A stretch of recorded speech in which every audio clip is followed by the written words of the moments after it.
There was one prophet, Israel. May Allah be pleased with him. We don't hear so much about him. But Allah made him to be born. Then Allah made him to die.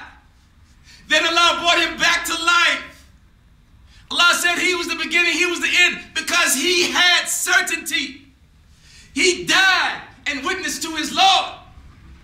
Then he was born back again, knowing that he, after seeing his Lord, so he had the knowledge of the beginning and the end. Allah took those veils off of him.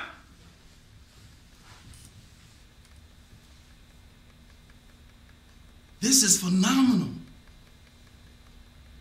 That same sun that's in the sky been shining even before the first human being landed here. Because there were jinn here.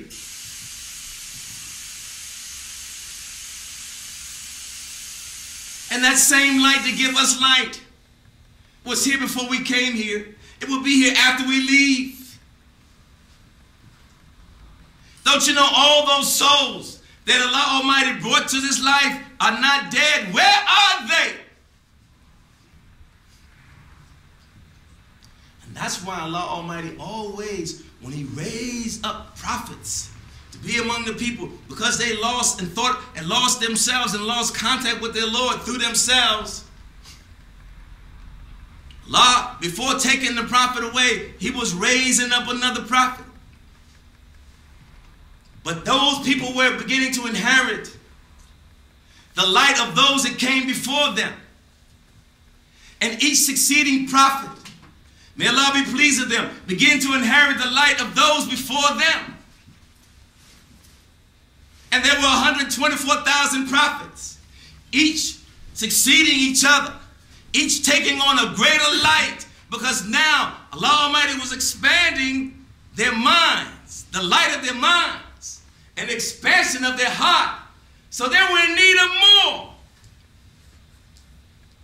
It wasn't enough that they could be judged by a fire, determining whether someone was right or wrong, burning someone or not burning someone, or they standing in a pit, and whoever sank in the pit was guilty, and the one that didn't sink was innocent.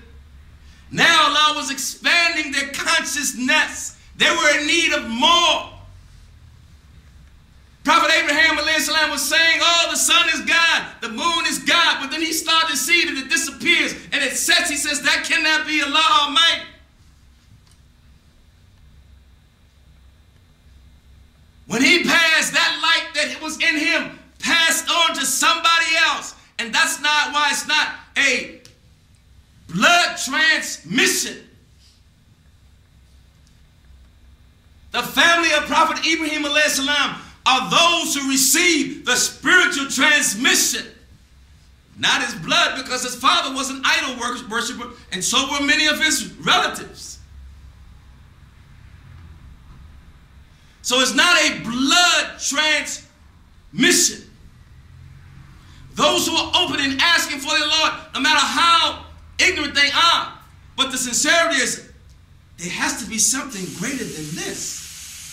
Why do I keep going through these trials and tribulations? Why this? Why that? Why the other? We start to ask those questions. We begin to, sincerely, those veils start to be unveiled. Then there is a spiritual conversation that goes on with us, through us.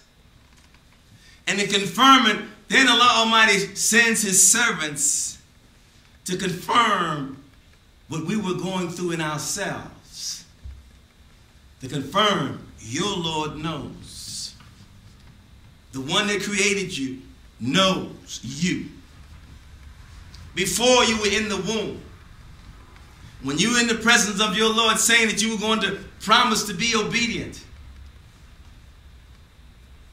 We are attributes of Allah Almighty, always being in existence, having no beginning, having no end. Allah is making us aware of that.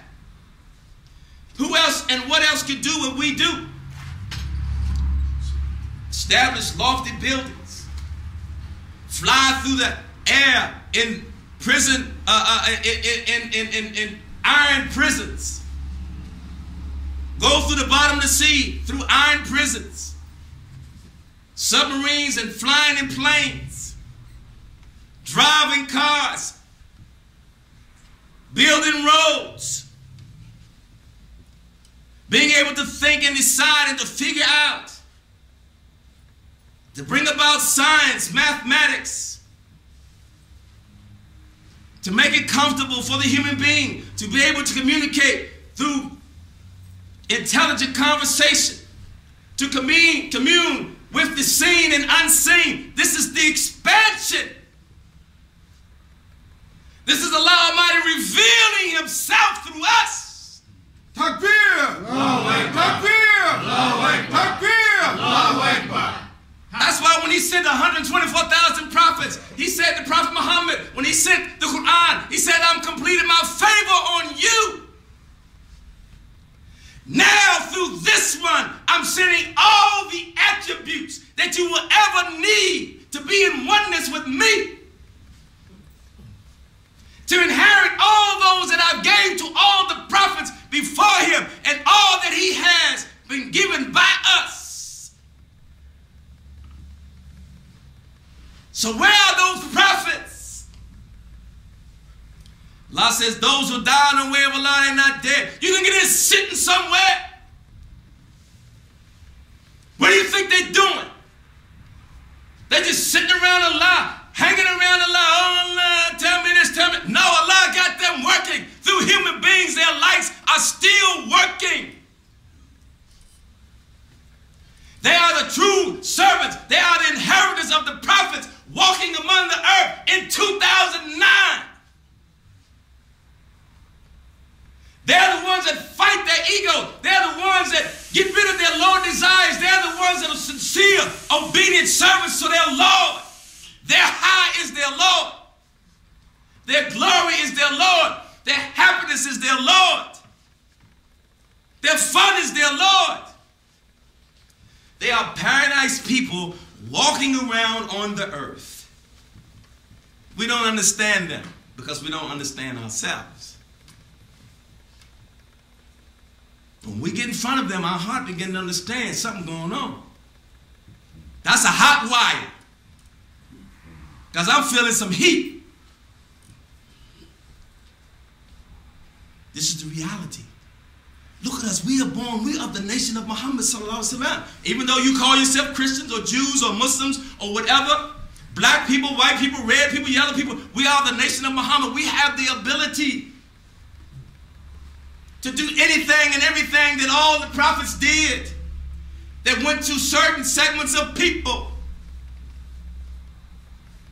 The Prophet Muhammad, peace upon him, was a mercy for all of mankind. So those people of the nation of Muhammad carry a light, a universal light for everybody.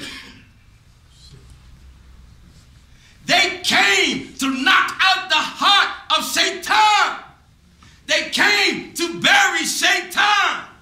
They came to bring about the justice, to counteract all the injustices. They came to remove the hate that everyone has consumed for themselves. They came to remove the envy, the jealousy, the depression,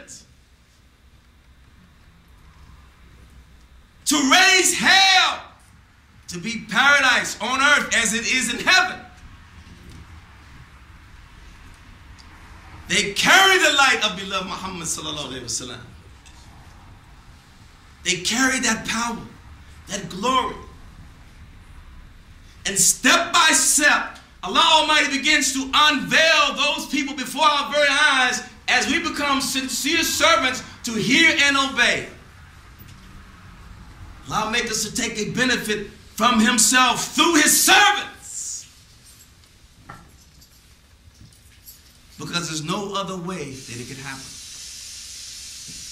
The sun that shines in the sky, you think, now, the sun is, they say that the heat of it is something else. I don't know all the degrees of what they predict that it is. But it's supposed to be so-called maybe 93 million miles from the earth. It never gets so close that it burns up the earth, and it never gets so far that the earth will freeze up.